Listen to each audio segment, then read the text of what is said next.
To get right to some breaking news near Lexington's Fayette Mall. That's where police are investigating a shooting at the intersection of Nicholasville Road and Wilson Downing. LEX 18's Jacqueline Nye joins us live now from the scene with what we've learned. Jacqueline? Investigators have been focusing on this red car that's parked in this intersection behind me. They've been taking pictures inside and outside of the vehicle. For the last few hours, police have been here at the mall, and they've had the entrance to the mall at the intersection of Nicholasville Road and Wilson Downing Road blocked off after police say someone was shot in a vehicle that was leaving the mall. Now, investigators have police tape surrounding the sidewalk on both sides of the intersection, but at this point in the investigation, police have not identified the victim or released the victim's condition. And they ask that if you have any information of the incident that happened tonight, to call police at 859-258-3600. In Lexington, Jacqueline Nye, LEX 18 News. Also breaking tonight, fans ran for cover and players dropped to the ground during a scare at the Frederick Douglass Bryan Station football game. Fans say they thought they heard shots being fired, but police tell LEX 18 there were no gunshots. Catherine Collins joins us live from Frederick Douglass with more. Catherine? Yeah, Kevin, students and parents told me they had a scary moment here at the game tonight when all of a sudden people started running from the stands and getting down on the ground. And you can see in this video sent to us by a viewer that players on both teams got down while others in the stands filed out quickly. Police tell me no shots were fired and the situation was handled by school officers. Principal Lester Diaz told me a group of about 10 middle schoolers began running and many followed. He says that led to the chain reaction that we saw in that video. And Principal Diaz also told me he ran into that group of students who caused the situation, told them to leave, and the game was able to continue after just a couple of minutes. Live in Lexington, Catherine Collins, LEX 18 News. Meanwhile, state police have made 3 arrests following a scare at the Kentucky State Fair over the weekend. Troopers say a 15-year-old boy fired a gun Saturday night. They've charged him with possession of a handgun by a minor and wanton endangerment. Police also arrested a 16-year-old boy and 18-year-old Jalen Hume, both of whom face weapons possession charges. This is in addition to the 2 adults and 7 teens who were cited after someone threw fireworks into a crowd. State police also say the gun that was fired has been linked to another crime earlier this month. People who live near a planned apartment complex near the intersection of Man O' War Boulevard and Polo Club could soon be feeling the squeeze of the urban services boundary.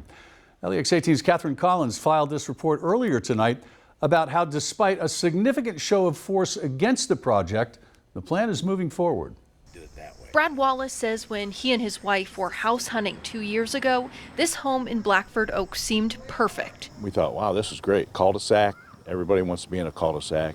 No houses across from us. Now he says he worries a plan by Ball Homes to build more than 300 apartments nearby could change that. I feel like we kind of got duped now because we were,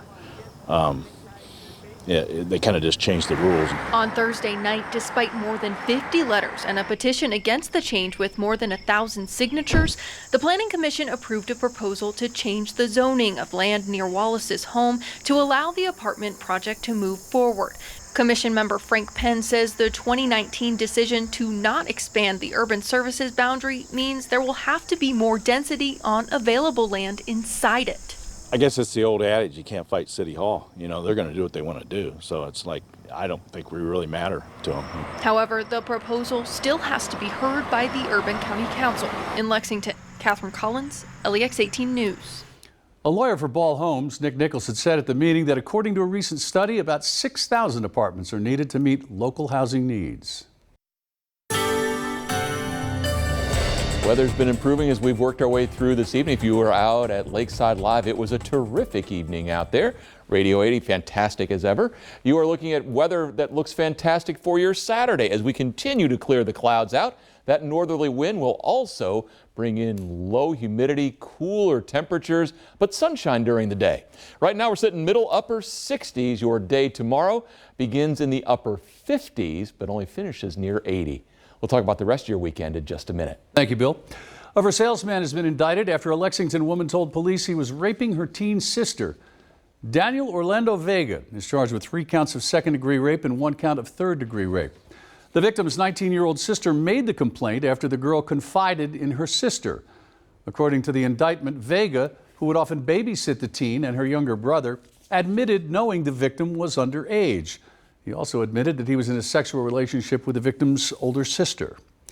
The Kentucky Supreme Court held a hearing this morning over a lawsuit from Lexington. The dispute is over an LGBTQ Pride t-shirt. 7 years ago, Hands On Originals refused to print a shirt designed for Lexington's Pride Festival. The Human Rights Commission sued, saying the business was discriminating. Today, the company defended its decision on the basis of religion.